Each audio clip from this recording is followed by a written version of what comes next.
নমস্কার, আমি Shovan Maiti, insurance and financial consultant.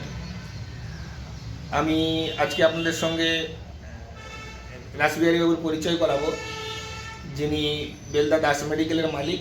ওনার একটা প্রাইভেট কার সম্বন্ধে উনি বলবেন, যেটা উনি শোরুমে ক্লেম করতে দিয়েছিলেন।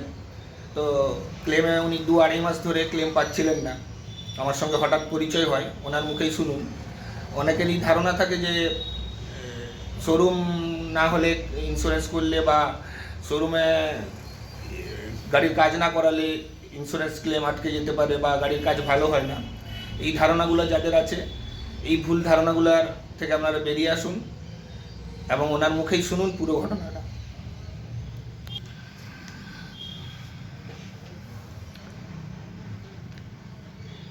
বলবো, নমস্কার, আমি রাসবিহারী দাস, বেলদাতে থাকি। তো আমার গাড়িটা মাস দুয়েক আগে অ্যাক্সিডেন্ট হয়ে যায়।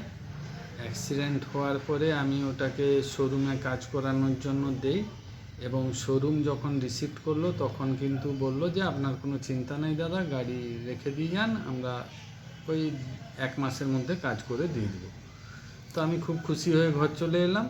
তারপরে 2 মাস কেটে গেল, কোনো ইন্স্যুরেন্স ক্লেমটাই হয়নি এবং গাড়ির কোনো কাজও হয়নি। তো এমতো অবস্থায় আমি খুব চিন্তান্বিত ছিলাম। দিয়ে একদিন আমার কাছে কেশিয়ারির ওই ভদ্রলোক শোভন মাইতি মহাশয়, উনি ওষুধ নিতে এসেছিলেন আমার দোকানে। ওষুধ দিয়ে কথায় কথায় জানলাম যে উনি এইসব ইন্স্যুরেন্স এইসব কাজকর্ম করেন। তো ওনাকে আমি ঘটনাটা বললাম। তখন উনি বললেন যে দাদা, শোরুমে কি কাজ করাবেন? শোরুমে করালেও আমি করে দিতে পারি, বাইরে করালেও করে দিতে পারি, কিন্তু শোরুমের চেয়ে আপনি যদি বাইরে করান অনেক বেটার কাজ। উনি আমাকে দিয়ে কনভিন্স করালেন। দিয়ে আমি উনারই পরামর্শে একটা বড় ওয়ার্কশপে নিয়ে যাই গাড়িটাকে, এবং গাড়ির কাজ প্রায় এখন কমপ্লিটের মাথায়। এবং উনি এবং কাজ করানোর পরে দেখলাম আমার 1,50,000 টাকা মতো সেভ হলো। তো এই জন্য শোভন মাইতি স্যারকে যথেষ্ট ধন্যবাদ আমাকে এই হেল্প করার জন্য।